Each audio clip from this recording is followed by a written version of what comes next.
Welcome back to 8701. So in this section of our discussion of instrumentation, we talk about accelerators. And I'll do this in a little bit of an historic way, showing you some of the developments over the last up to 100 years. We use electromagnetic fields in order to accelerate charged particles.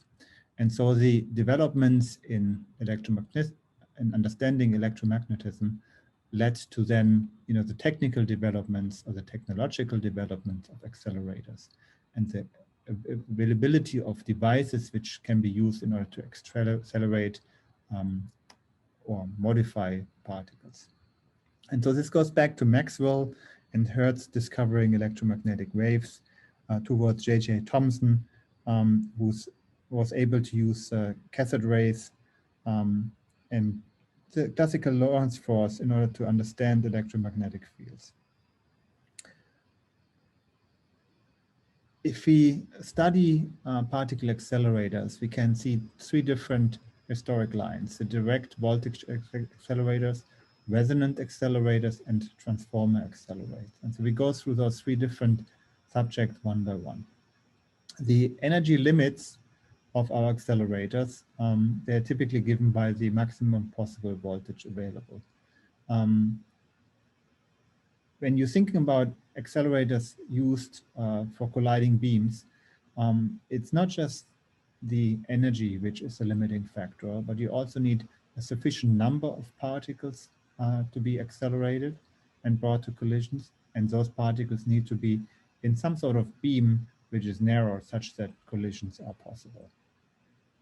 Requirements change depending on whether or not you have colliding beams or fixed target experiments, whether or not you actually study lepton collisions or hadron collisions, whether or not you're using secondary particles as the means of what you want to learn from this. But the concepts are very comparable across those individual fields of study. So let's start with the Van der Graaf accelerator. So you basically have to be able to create large voltages, and what a Van der Graaf accelerator is doing is creating this large voltage by just moving particles from one level, separating particles to create this large voltage. You can typically get up to megavolts and tens of megavolts of voltages, but you need to make sure that you don't enter a breakdown kind of regime. And so it depends on what kind of insulating materials you use. If you are using insulating gas under certain environmental conditions, you get up to 17.5 megavolts, which then can be used in order to accelerate. You can use the fact that you can use the electric field twice in the tandem accelerators by just changing the direction of the voltage.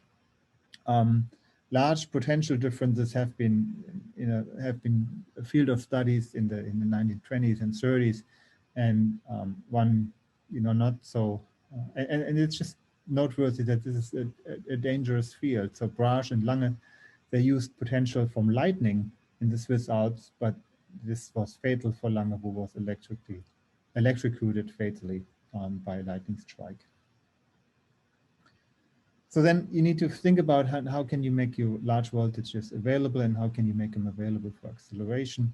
Cockcroft-Walton accelerators use a sequence of a cascade generator in order to reuse the voltage in order to create a larger potential for acceleration. The Marx generator is conceptually is very, very similar. Those are still used today. So while those developments are 80 or 90 years old, if you go to a Physics Today article from 2003, you see that a machine like this is being used in order to create the initial confinement for fusion reactors, and the total power is rather fascinating. It's 4 terawatts, which can be released in 100 nanoseconds from a larger number of those Marx generators. In modern particle physics accelerators, we use resonant acceleration quite a lot. And the idea is really like it's shown in this picture here, that the charged particles, they're kind of being accelerated on a wave. So basically they're surfing on electromagnetic waves. And this can be seen here. You just place them correctly in your waveform on a specific point, and then they can be accelerated over some distance. So the key point here is that you have a proper or correct phase relation to the accelerating voltage. And the setup can be, varying, and historically there's various attempts to do this in an optimal way. The first one is the cyclotron, which has a static magnetic field, and in each turn, your particles are being injected, and in each turn, your particles getting a kick here and a kick here, and because their velocity is increasing, their radius in a fixed magnetic field is increasing as well. So after some time, the particle is accelerated and leaves the cyclotron with a specific velocity.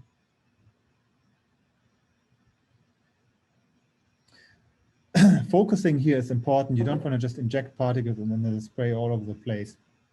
In accelerators, physics and having the right optics for the particle is a key part of the work needed here. There's a number of techniques. I don't want to go into too much detail, but what you typically see is if you compress the beam in one direction, it decompresses in the other direction. And so quadrupole magnets can be used in order to, get some focusing. And you use, fringe fields or edge fields in order to make sure that the beam itself stays in a compact form. You can also, do techniques where, you have this initial focusing in one direction and then in the other direction, so the resulting beam can be made smaller. Accelerators are not just important today in particle physics, but they are specifically found their place in medical applications, in tumor therapy specifically. And the history here is very long. You see those initial ideas or methods where neutrons are used, 10 MeV neutrons are used in order to treat tumors. We haven't discussed this in nuclear physics too much, but when you use ions as a radiation form, you can really pinpoint where energy is deposited. The so-called Bragg peak is used in order to, precisely figure out in a three-dimensional way where the energy of the ions is being deposited. This is in contrast to radiation therapy with photons, where you just basically spray a larger part of the live material and just destroy the cancerous cells, but also the ones which are still healthy. Any given larger hospital nowadays has a small accelerator, and so there's thousands and thousands of those available, and the work and the maintenance of those is rather important. But continuing the discussion of accelerator concepts, this kind of racetrack accelerators are quite interesting. You basically have a couple of fixed nets in your particles being injected, and it's getting, like in the cyclotron, larger and larger kicks, and then at some points can be ejected in order to do experiments. Again, this is not the technology which is not in use anymore. MAMI is an accelerator at the University of Mainz, and the next generation is using next generation of accelerators at this facility is using a similar technology.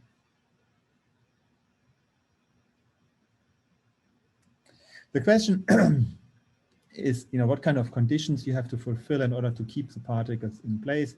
And here, because the particle moves along, it in each turn takes more time in order to make one circulation. So what you want to make sure is that your phase and the acceleration stays in sync. So you want to make sure that the particle, when it comes around again, gets another kick and it's not deaccelerated. And so that explains why in those machines the particles are bunched. They come in little blocks of particles instead of just being a continuous stream of particles. And you can work out the conditions necessary in order to fulfill the requirement that particles are being continuously accelerated.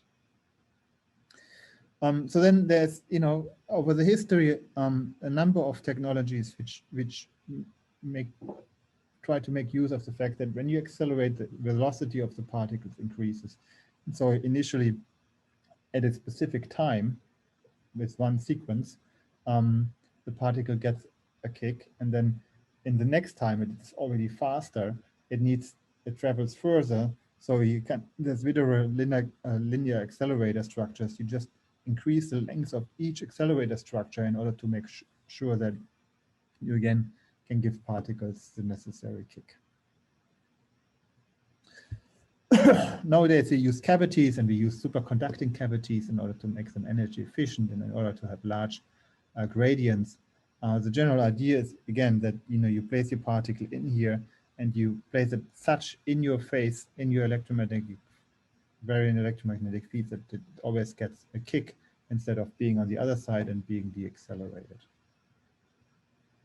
Again, the Alvarez Linac is a very similar concept. The advantage here is that you only have one power input, which then you couple, and the walls of the machine don't dissipate energy. So then the next, once you have an accelerator structure in place, you also want to make sure that the structure itself doesn't interfere with the beam, that the power transfer is as efficient as possible, such that you can get more for your buck. All right, I mentioned this a few times already. The fact when you have an electromagnetic wave of this form and you put your particle here, the question is what happens with particles which have a slightly higher energy or with particles which have a slightly lower energy. And it turns out that this kind of wave has a self-focusing kind of structure, in a sense that the particles who are a little bit behind, they get a little bit larger kick. Particles which are a little bit in front, they get a little bit of lower kick, which means overall in energy you focus your bunch. In energy and space you focus your bunch. And you can go one step further using IF quadrupoles. Again, no details given here. You use these units in order to further squeeze the beam and reduce the footprint in energy and space, the phase space your particles are occupying. All right, the next level here is then to use a betatron, and the idea of the betatron is that you change the magnetic field as you go. Instead of changing the size of the structure, you change the magnetic field so you can use the same structure in order to confine your beams. And the next level to this is that you just use one magnet, use many magnets, and this is done in synchrotrons, modern synchrotrons. So here, again, a large line in history, but the point is that when you use the same orbit for the particles, the way you accelerate them, your magnet structures can become much, much smaller. So you have many small magnets instead of one large magnet. And only one or a few accelerator sections are needed. So the particle passes by here, it's being accelerated, and then you have magnets across the ring, which are able to change their field strength.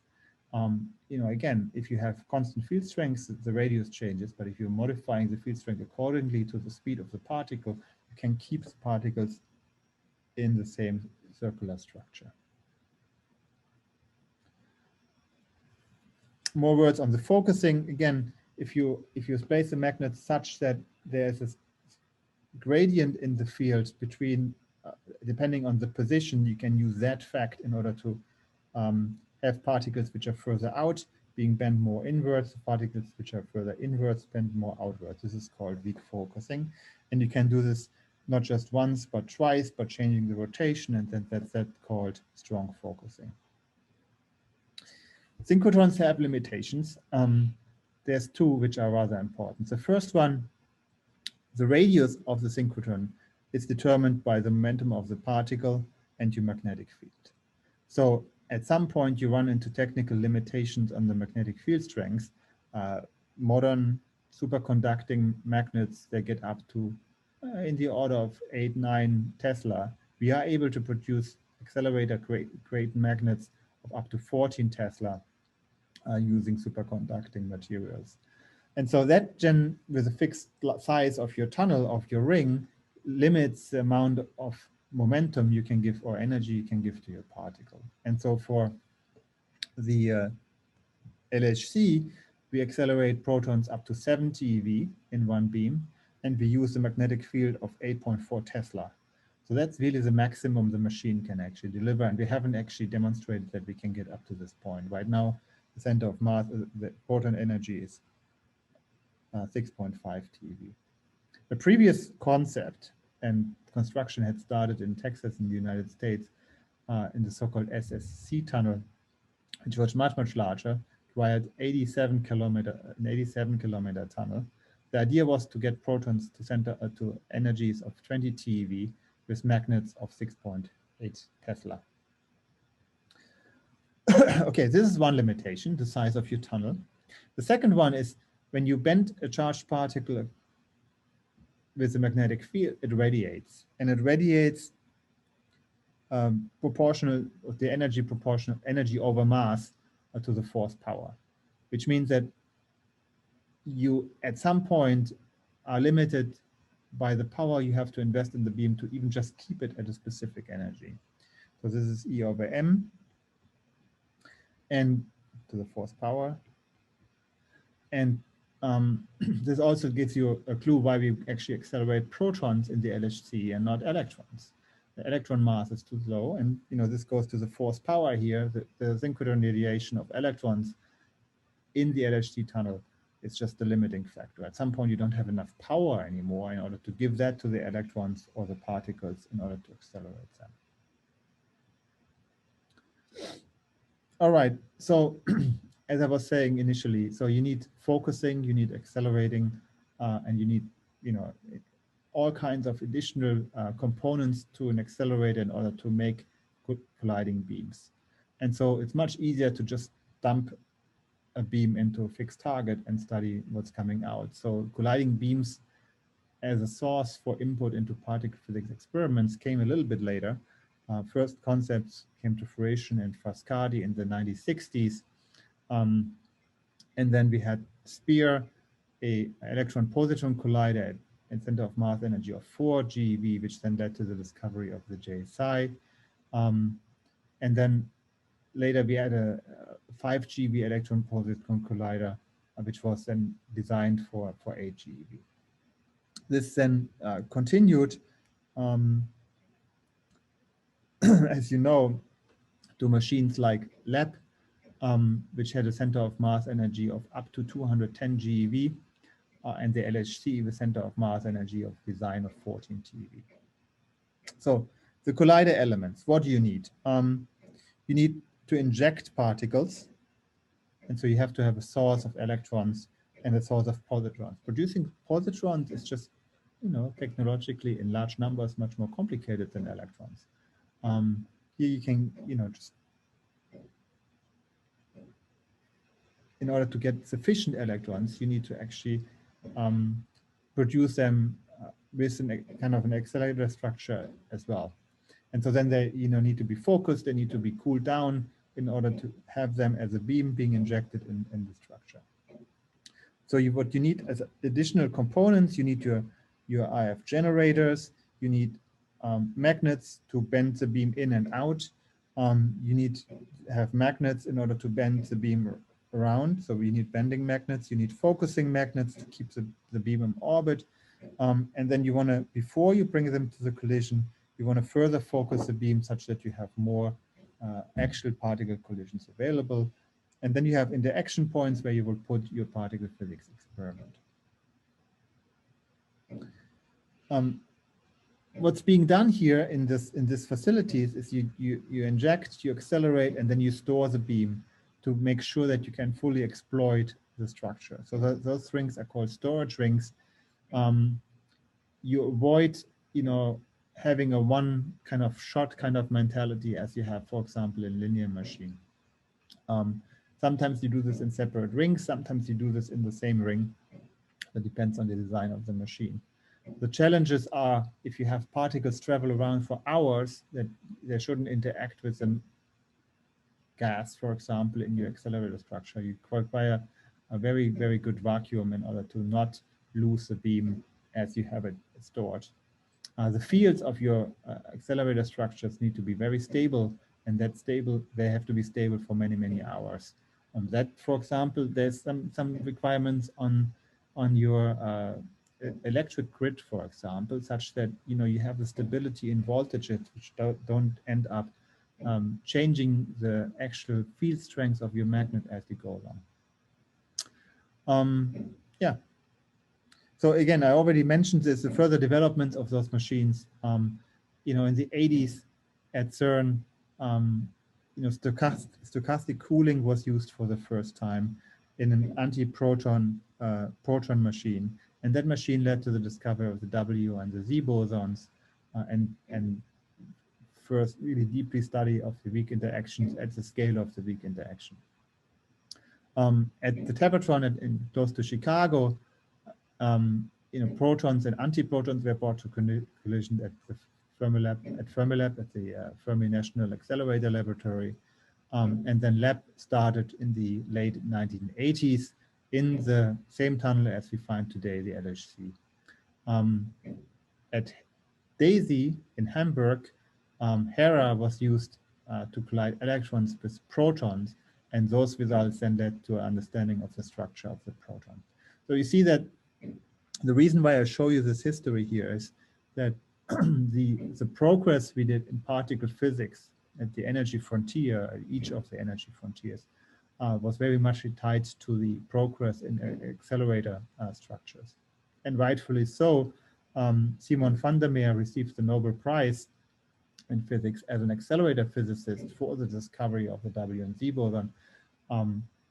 He was working on the machine and made the machine possible together with Scala-Rovia. And interesting, if you look at the history of those particle accelerators, it's interesting to see how, we moved the energy frontier forward. So what you see in this plot here is the available energy of the machine, and what you see here is the line. And this plot is called a Livingston plot. You see the logarithmic scale, and you saw that for a very long time, there was this logarithmic increase in available energy. So this line is now turning over. We're already in 2020, and we haven't made any progress here. So progress here. There is, however, interesting discussions on going somewhere. I'm going too high. Going somewhere here with the next machine and being able to probe further higher energies. And the way this is proposed for proton-proton collision is by just making a structure similar to the LHC, but with a radius about 4 times larger, about 100 kilometers compared to the 27 kilometers the LHC has today. And so you can compare this with the hadron machines, but also the electron machines, and also on the electron machine slide, this trend is not as pronounced as for the proton machines, but we're basically here, the highest energy electron proton collider is still LAB, which has been decommissioned at the end of the last century. And we are thinking about a next machine. Sometimes you see those acronyms as a linear machine, International Linear Collider, or future circular collider with electron and proton collisions, which would be hosted in the very same tunnel as this machine, which is called FCC PP or HH. HH with 100 kilometer circumference.